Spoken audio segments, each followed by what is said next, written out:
Good morning. નમસ્તે વિદ્યાર્થી મિત્રો.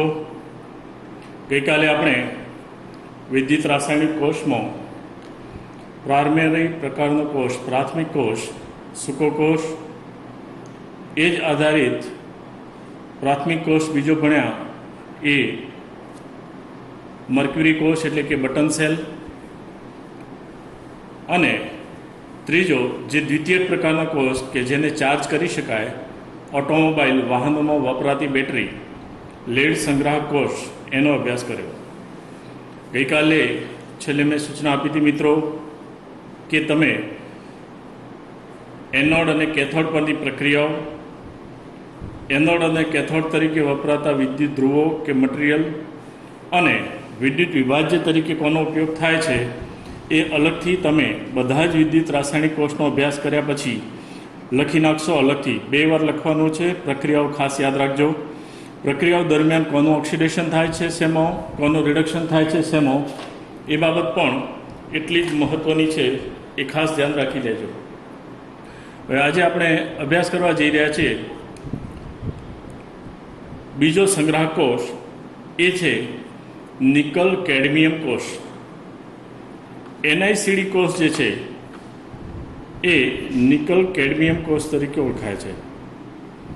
એની લાક્ષણિકતાઓ અને પ્રક્રિયાઓ લઈએ આપણે તો સૌથી પહેલાં આપણે સમજીએ NiCd કોષ જે છે એને વ્યવહારમાં ક્યાં કેવી રીતે આપણે ઉપયોગ કરીએ છીએ તે. તો સામાન્ય રીતે પ્રોફેશનલ કેમેરામેન જે છે એ NiCd કોષનો ઉપયોગ કરતા હતા. હવે તો નવી લિથિયમ અને પોલિમર બેટરી અસ્તિત્વમાં આવી ગઈ એટલે એનો ઉપયોગ ખૂબ જ ઘટ્યો છે, પણ આપણા અભ્યાસક્રમમાં છે એટલે આપણે એને સમજવું જરૂરી છે. નિકલ કેડમિયમ એ બીજો અગત્યનો દ્વિતીય કોષ છે જેનું આયુષ્ય લેડ સંગ્રાહક કોષ કરતાં વધારે હોય છે, પરંતુ તેનું ઉત્પાદન કરવું ઘણું મોંઘું છે. આર્થિક દ્રષ્ટિએ નિકલ કરતાં કેડમિયમ ધાતુ એ વધુ કોસ્ટલી છે, અને NiCd કોષની રચનામાં કેડમિયમ જે વપરાય છે એને કારણે એની કિંમત વધારે હોય છે. આ કોષ જે છે એની રચના અહીંયા આપણને આપવામાં આવેલી છે. એમાં ધન પ્લેટ, ઋણ પ્લેટ અને અલગ કારક એ પ્રમાણે આપણને દર્શાવેલું છે. બુકની અંદર પણ ડાયરેક્ટ આપણને કોષ પ્રક્રિયાઓ આપેલી છે. તો કોષ પ્રક્રિયાઓનો અભ્યાસ આપણે કરીએ તો ડિસ્ચાર્જ દરમિયાન, ડિસ્ચાર્જ એટલે કે વપરાશ દરમિયાન એકંદરે થતી પ્રક્રિયા એ નીચે પ્રમાણે છે, જેમાં Cd વત્તા 2 NiOH થ્રાઇસ, થ્રાઇસ છે 3 OH થ્રાઇસ છે, ધ્યાન રાખજો, ગીવ્સ એટલે નિપજ બાજુ મળે છે આપણને CdO વત્તા 2 NiOH ટ્વાઇસ વત્તા H2O. હવે સિમ્પલી આપણે સમજી લઈએ જરા. તો Cd જે છે એનો ઓક્સિડેશન આંકના સંદર્ભમાં આપણે જો વિચારીએ તો Cdનો ઓક્સિડેશન આંક કેટલો થઈ જશે? 0. NiOH થ્રાઇસ છે જેમાં Niનો ઓક્સિડેશન આંક કેટલો થશે? +3. નિપજ તરીકે આપણને CdO મળે છે. દેટ મીન્સ કે Cdનું રૂપાંતર શેમાં થાય છે? Cd+2માં થાય છે. અને બીજી નિપજ મળે છે NiOH ટ્વાઇસ. તો એમાં Niનું Ni જે છે એનો ઓક્સિડેશન આંક એ કેટલો મળે આપણને? અગેન +2. તો પ્રક્રિયા દરમિયાન H અને O પરમાણુના ઓક્સિડેશન આંકમાં ફેરફાર થયેલો નથી, તો એને પ્રેક્ષક આયનો કે પરમાણુ તરીકે આપણે ગણી શકીએ. અહીંયા Cdનું ઓક્સિડેશન Cd+2માં થાય છે એટલે એને ઓક્સિડેશન કહીશું. જે વિદ્યુત ધ્રુવનું ઓક્સિડેશન થતું હશે એને આપણે શું કહીશું? એનોડ. તો કોનું રિડક્શન થાય છે? Ni+3નું રિડક્શન Ni+2માં થાય છે. તો આ પ્રક્રિયા રિડક્શન, તો એને શું કહીશું આપણે? કેથોડ. તો અહીંયા ઓક્સિડેશન અને રિડક્શન પ્રક્રિયા દરમિયાન થતી આ પ્રક્રિયાઓ એ અપ્રતિવર્તી હોવાથી તેને ફરીથી આપણે ચાર્જ કરી શકીએ છીએ. તો વિદ્યાર્થી મિત્રો, NiCd કોષની અંદર આપણે પ્રક્રિયાઓ અને પ્રક્રિયાઓ દરમિયાન કોનું ઓક્સિડેશન થાય છે શેમાં અને કોનું રિડક્શન થાય છે શેમાં, એ ખાસ યાદ રાખવાનું છે. હવે આપણે વિદ્યાર્થી મિત્રો આગળ લઈએ, એ છે બળતણ કોષ, જેને ફ્યુઅલ સેલ તરીકે ઓળખવામાં આવે છે. ફ્યુઅલ સેલ અથવા બળતણ કોષ જે છે એની સમજૂતી મેળવતા પહેલાં એનું મહત્ત્વ સમજવું જરૂરી થઈ પડે છે. તો સૌથી પહેલાં આપણે મહત્ત્વ લઈએ તો આપણે જે ઉર્જા મેળવીએ છીએ એ વિદ્યુત ઉર્જા અત્યારે હાલ એ થર્મલ પ્લાન્ટ દ્વારા મેળવવામાં આવે છે. થર્મલ પ્લાન્ટમાં અશ્મિગત ઈંધણ એટલે કે કોલસો, કોલવાયુ કે તેલના દહનથી મળતી ઉષ્મા જે રાસાયણિક ઉર્જા સ્વરૂપે છે એનું દહન કરી અને પાણીને ઊંચા દબાણે વરાળમાં ફેરવવામાં આવે છે. પાણીની વરાળ બને અને વરાળનું વિદ્યુત ઉત્પન્ન કરવા માટે વરાળ દ્વારા ટર્બાઇન ચલાવવામાં આવે છે અને આ દરમિયાન ઉર્જાનો ઘણો બધો વ્યય થાય છે. સામાન્ય રીતે આપણે જોઈએ તો આ પદ્ધતિમાં એની વિદ્યુત ક્ષમતા વિદ્યુત ઉત્પાદન માટેની ક્ષમતા એ લગભગ 40% છે. ઉપરાંત કોલસો, કોલ ગેસ કે પેટ્રોલિયમનું દહન આપણે કરીએ તો પ્રદૂષણનો મુખ્ય સ્ત્રોત પણ બને છે. તો બે નેગેટિવ ફેક્ટર થયા, એક ક્ષમતા ઓછી છે અને બીજું પ્રદૂષણ ઉત્પન્ન કરે છે. આ ઉપરાંત એની સરખામણી આપણે કરીએ ગેલ્વેનિક કોષ સાથે, તો ગેલ્વેનિક કોષ એ રાસાયણિક ઉર્જાનું સીધું જ એક જ તબક્કામાં વિદ્યુત ઉર્જામાં રૂપાંતર કરે છે. તેથી તેની ક્ષમતા લગભગ 70%થી પણ વધુ હોઈ શકે છે. તો આની ક્ષમતા 40% ઉર્જાનો વ્યય થાય છે, આની ક્ષમતા 70%. તો હાલના સંજોગોમાં આ પ્રક્રિયકોને સતત રીતે વિદ્યુત ધ્રુવોને પૂરા પાડવામાં આવે છે અને ઉત્પન્ન થતી નિપજોને વિદ્યુત વિભાજનીય ભાગમાંથી સતત દૂર કરવામાં આવે છે. તો અહીંયા સૌથી પહેલાં આપણે બળતણ કોષ એનો ડ્રોબેક જો આપણે વિચારીએ તો આપણે આ પ્રમાણે સમજી શકીએ. સૌથી પહેલું કે બળતણ કોષ એમાં થર્મલ પાવર સ્ટેશનની પહેલાં ચર્ચા કરી લઈએ.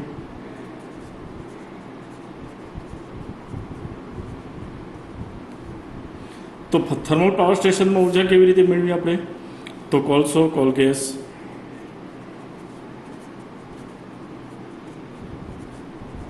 પેટ્રોલિયમ વાયુ વગેરેનું શું કરવામાં આવે છે? દહન કરવામાં આવે છે. દહનથી આ ઉર્જા આ તબક્કાની એનું દહન કરી અને શું મેળવવામાં આવે છે? પાણીની વરાળ. પાણીની વરાળ એનાથી શું ચલાવવામાં આવે છે? ટર્બાઇન. અને આ ટર્બાઇન એનાથી વિદ્યુત ઉર્જા મેળવવામાં આવે છે. તો સૌથી પહેલાં આપણે સમજીએ કોલસો કે કોલ ગેસ વાયુ એ રાસાયણિક ઉર્જા થઈ કહેવાશે. એનું દહન કર્યું અને પાણીની વરાળ બનાવી, તો એ એને પાણીની વરાળ બની એટલે એને શું કહીશું આપણે? ઉષ્મા ઉર્જા કહીશું. ટર્બાઇન ચલાવી તો ટર્બાઇન એ ચાલી તો એને કેવી ઉર્જા કહીશું આપણે? યાંત્રિક ઉર્જા કહીશું. અને પછી વિદ્યુત ઉર્જા મળે છે. તો આ 4 તબક્કામાં ઉર્જાનો વ્યય વધુ પ્રમાણમાં થાય છે અને એની ક્ષમતા એ કેટલી મળે છે આપણને? 40% જેટલી ક્ષમતા મળે છે. ઉપરાંત પ્રદૂષણ, આ પહેલો ફેક્ટર. બીજો ફેક્ટર કે કોલસાનું દહન થાય એટલે પ્રદૂષણ થાય, હવાનું પ્રદૂષણ થાય. ટર્બાઇન ચાલે છે તો વાતાવરણની અંદર ધ્વનિનું પ્રદૂષણ પણ થવાની શક્યતાઓ રહેલી છે. તો આ બંને ડ્રોબેક દૂર કરવા માટે આપણે હાલના સમયમાં પ્રાયોગિક ધોરણે હાઇડ્રોજન ઓક્સિજન બળતણ કોષ જેને હાઇડ્રોજન ફ્યુઅલ સેલ તરીકે પણ ઓળખવામાં આવે છે, એની પ્રાયોગિક ધોરણે ઉપયોગ શરૂ થઈ ચૂક્યો છે. તો આપણે હવે અભ્યાસ કરવા જઈ રહ્યા છીએ એ છે હાઇડ્રોજન ઓક્સિજન બળતણ કોષ. તો આ કોષ એનો સિદ્ધાંત આપણે લઈએ તો હાઇડ્રોજનના દહનથી ઉત્પન્ન થતી ઉષ્મા ઉર્જાનું સીધું જ વિદ્યુતીય ઉર્જામાં રૂપાંતર કરવામાં આવે છે. તો વચ્ચેનો જે તબક્કો યાંત્રિક ઉર્જાનો એ દૂર થઈ જશે, જે હમણાં આપણે ભણ્યા તે. હવે આપણે એની રચના લઈએ તો હાઇડ્રોજન બળતણ કોષ એમાં એક અવાહક પાત્રમાં વચ્ચેના ભાગમાં એ NaOHનું દ્રાવણ ભરવામાં આવે છે. NaOH. ડાબી બાજુના ભાગમાંથી હાઇડ્રોજન વાયુ પસાર કરવામાં આવે છે. દહન માટે આપણે જાણીએ છીએ તે પ્રમાણે ઓક્સિજનની જરૂરિયાત છે, તો જમણી બાજુથી ઓક્સિજન વાયુ છે દાખલ કરવામાં આવે છે. જે હાઇડ્રોજન પસાર કર્યો ત્યાં ગ્રેફાઇટનો છિદ્રાળુ વિદ્યુત ધ્રુવ રાખવામાં આવેલો છે, જેના પર અતિ બારીક પ્લેટિનમનું સ્તર ચડવામાં આવેલું હોય છે, અને જે કેથોડ તરીકે વર્તે છે એ પણ ગ્રેફાઇટનો સળિયો છે, જેના પર પીટી અને પીડી નો અતિ બારીક ભૂકો જે છે એ લેયર કરવામાં આવેલું હોય છે. તો અહીં આપણે સમજીએ કે ગેલ્વેનિક કોષને એવી રીતે ડિઝાઇન કરવામાં આવે છે કે જેથી હાઇડ્રોજન, મિથેન, મિથેનોલ વગેરે ઇંધણોની રાસાયણિક ઉર્જા સીધા જ વિદ્યુતીય ઉર્જામાં રૂપાંતર થાય. તો રાસાયણિક ઉર્જા સીધું જ વિદ્યુતીય ઉર્જામાં પરિવર્તિત થાય. આવો કોષ જે છે એ કોષને શું કહેવામાં આવે છે? બળતણ કોષ અથવા તો ઇંધણ કોષ કહેવામાં આવે છે. હવે આકૃતિમાં દર્શાવ્યા મુજબ આપણે લઈએ તો છિદ્રાળુ કાર્બન વિદ્યુત ધ્રુવો જે છે તે હાઇડ્રોજન, ઓક્સિજન, વાયુ સાથે સાંદ્ર જલીય NaOH વગેરે પસાર કરવામાં આવે છે. તો NaOHનું દ્રાવણ ભરેલું છે, હાઇડ્રોજન અને ઓક્સિજન વાયુ પસાર કરે. તેમાં ખૂબ જ ઝીણો કરેટ પીટી અથવા પીટી ધાતુના ઉદ્દીપકો ધરાવતા વિદ્યુત ધ્રુવ પ્રક્રિયાઓના વેગ વધે તે માટે વપરાય છે. આ વિદ્યુત ધ્રુવ ગ્રેફાઇટના છે, પણ એની ઉપર જે છે પીટી અને પીડીનું લેયર લગાડવામાં આવેલું છે. વિદ્યુત ધ્રુવો પર થતી પ્રક્રિયા લઈએ આપણે તો કેથોડ ઉપર રિડક્શનની પ્રક્રિયા થશે, એનોડ ઉપર ઓક્સિડેશનની પ્રક્રિયા થશે. તો કેથોડ ઉપર થતી પ્રક્રિયા અહીંયા પ્રથમ આપી છે, તો એ આપણે લઈશું. O2 વાયુ પસાર કરે, 2H2O ક્યાંથી આવ્યું? તો જલીય માધ્યમમાંથી, વત્તા 4 ઇલેક્ટ્રોન એટલે ઇલેક્ટ્રોન મેળવે છે, તો નિપજ આપણને મળે છે 4OH-. પ્રક્રિયા ફરીથી સમજો. O2 વત્તા 2H2O વત્તા 4 ઇલેક્ટ્રોન ગીવ્સ 4OH-. બળતણ કોષની કયા પ્રક્રિયાઓ જ્યારે આપણે લખીએ ત્યારે ખાસ ધ્યાન રાખવાનું કે બંને બાજુ વીજભાર અને પરમાણુઓની સંખ્યા સંતુલિત હોવી જોઈએ. તો અહીંયા 4 ઇલેક્ટ્રોન વીજભાર -4, 4OH- વીજભાર -4, વીજભાર સંતુલિત થઈ ગયો. હવે આ જે 4OH- મળ્યા એ એનોડ ઉપર વપરાશે, એટલે 2H2 વત્તા 4OH- ગીવ્સ 4H2O વત્તા 4 ઇલેક્ટ્રોન. તો કુલ પ્રક્રિયાની અંદર ઇલેક્ટ્રોન દૂર થઈ જશે અને બાકી શું બચશે? તો 2H2 વત્તા O2 ગીવ્સ 2H2O. શું દૂર થયું? Electron 4OH- 4OH-. 4H2Oમાંથી 2H2O જતા રહ્યા, એટલે કેટલા H2O બચ્યા? 2H2O.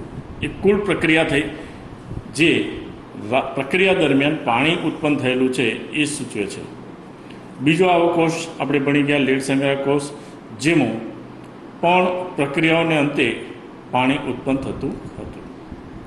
હવે આ કોષ જે છે એના બેનિફિટ શું છે, ફાયદા અથવા તો મહત્વ? તો સૌથી પહેલો ફાયદો, રાસાયણિક પ્રક્રિયાથી મળતી ઉર્જાનું સીધું જ વિદ્યુત ઉર્જામાં શું કરે છે? પરિવર્તન કરે છે. આ કોષમાં જ્યાં સુધી પ્રક્રિયકો બળતણ પૂરા પાડવામાં આવે ત્યાં સુધી તે સતત કાર્યરત રહે છે. એટલે આ બાજુથી આપણે ઓક્સિજન વાયુ પસાર કરી દઈએ, હાઇડ્રોજન વાયુ પસાર કરીએ, આ બાજુથી ઓક્સિજન વાયુ પસાર કરીએ, તો જેમ જેમ વાયુનો સ્ત્રોત જે છે આપણે આપતા જઈશું તેમ એ કોષ છે સતત કાર્ય કરતો રહેશે. તાપીય એટલે કે થર્મલ પ્લાન્ટની ક્ષમતા 40% છે, જ્યારે આ બળતણ કોષની ક્ષમતા કેટલી છે? 70% જેટલી છે. બળતણ કોષ છે પ્રદૂષણ મુક્ત છે, એટલે કે પ્રદૂષણ ઉત્પન્ન કરતો નથી. H2 અને O2 હાઇડ્રોજનના દહનથી શું ઉત્પન્ન થયું? તો પાણી, that is known polluted compound. હવે આ કોષનો ઉપયોગ જે છે એ એપોલો અવકાશયાનમાં, અમેરિકાનો જે એપોલો અવકાશયાન કાર્યક્રમ હતો તેમાં વિદ્યુતીય શક્તિ પૂરી પાડવા માટે કરવામાં આવેલો હતો. અને આ પ્રક્રિયા દરમિયાન ઉત્પન્ન થતી પાણીની બાષ્પને સંઘનિત એટલે કે ઠારીને એનો ઉપયોગ અવકાશયાત્રીઓએ પીવા માટે કર્યો હતો. હવે આ કોષની જે પ્રક્રિયાઓ જે છે એ પ્રક્રિયાઓ અહીંયા આપી છે. તો આ પ્રક્રિયાઓ જે છે એ ક્યાંક ને ક્યાંક આપણે આગળ ભણી ગયા છે પાણીનું ઓક્સિડેશન અને રિડક્શન, એની સાથે મિશ્ર થવાની શક્યતા રહેલી છે. તો આ પ્રક્રિયાઓ મિક્સ ન થાય એટલે આપણે યાદ કેવી રીતે રાખીશું, જરાક ધ્યાન આપી દેજો. તો આ પ્રક્રિયાને આપણે આ પ્રમાણે તૈયાર કરવાની હું સમજાવું છું. ધ્યાન દઈને સમજજો વિદ્યાર્થી મિત્રો કે સૌથી પહેલાં આપણે કુલ કોષ પ્રક્રિયા જે છે એને લઈ લઈએ. કુલ કોષ પ્રક્રિયા શું છે? તો કુલ કોષ પ્રક્રિયા આપણી છે 2H2 વત્તા O2 gives 2H2O liquid. આ આપણી કુલ કોષ પ્રક્રિયા છે. આ તો સિમ્પલ ઇક્વેશન છે, આવડે આપણને 2H2 વત્તા O2 2H2O. હવે આપણે કેથોડ અને એનોડ પરની પ્રક્રિયા યાદ રાખીશું. તો કોઈ એક પ્રક્રિયા યાદ રાખીએ આપણે. દાખલા તરીકે કેથોડ પર થતી પ્રક્રિયા. કેથોડ પર કયો વાયુ છે? O2 વાયુ છે. વત્તા શું આવ્યું? ઇલેક્ટ્રોન. કેટલા ઇલેક્ટ્રોન લીધા આપણે? 4 ઇલેક્ટ્રોન. વત્તા પાણી જે છે એના 2 અણુ આવી ગયા. પાણી ક્યાંથી આવ્યું? આપણે આગળ ચર્ચા કરી NaOH જલીય દ્રાવણ છે. તો એમાંથી આપણને નિપજ શું મળી? તો બધાથી નિપજ એક જ મળી છે આપણને. કઈ એક નિપજ મળી છે? તો 2 oxygen 2 oxygen, total 4 oxygen 4 hydrogen. હમણાં મેં સૂચના આપી હતી કે બંને બાજુ વીજભાર સમાન હોવો જોઈએ, તો અહીંયા આપણે મૂકી દઈશું નિપજ 4OH-. આયનો જે બન્યા એ જલીય માધ્યમ હશે એટલે એની ભૌતિક સ્થિતિ લખીશું એક્વાયસ. હવે કેથોડ પર થતી પ્રક્રિયા જે છે તો એને શું કહીશું આપણે? આખી પ્રક્રિયા રિડક્શન. એનોડ ઉપર થતી પ્રક્રિયા તો એનોડ ઉપર ઓક્સિડેશન પ્રક્રિયા થાય. હવે કાંઈ યાદ રાખવાનું નથી. નીચેનું સમીકરણ જે આવડતું હતું આપણને, ઉપરનું સમીકરણ લખી નાખ્યું. હવે નીચેના સમીકરણ માટે વિચારીએ આપણે. તો એનોડ ઉપર કયો વાયુ આવે છે? હાઇડ્રોજન. તો અહીંયા આપણે મૂકીશું 2H2. બરાબર છે. વત્તા ફાઇનલ ઇક્વેશનમાં શું નથી? OH માઇનસ નથી. અહીંયા OH માઇનસ કઈ બાજુ છે? નિપજ બાજુ છે. તો પ્રક્રિયક બાજુ મૂકી દઈશું આપણે 4OH માઇનસ gives. નિપજ આપણને મળી. તો નિપજ કઈ મળી આપણને? 4H 2 ને 2 4H 8H થયા અને 4 ઓક્સિજન થયા. તો આપણને નિપજ મળી એ છે 4H2. વત્તા ઓક્સિડેશન થાય એટલે શું મુક્ત થાય? ઇલેક્ટ્રોન. તો 4 ઇલેક્ટ્રોન. આ પ્રક્રિયાને શું કહીશું આપણે? તો ઓક્સિડેશન. તો સમીકરણ 2 વાર રિફર કરજો મિત્રો.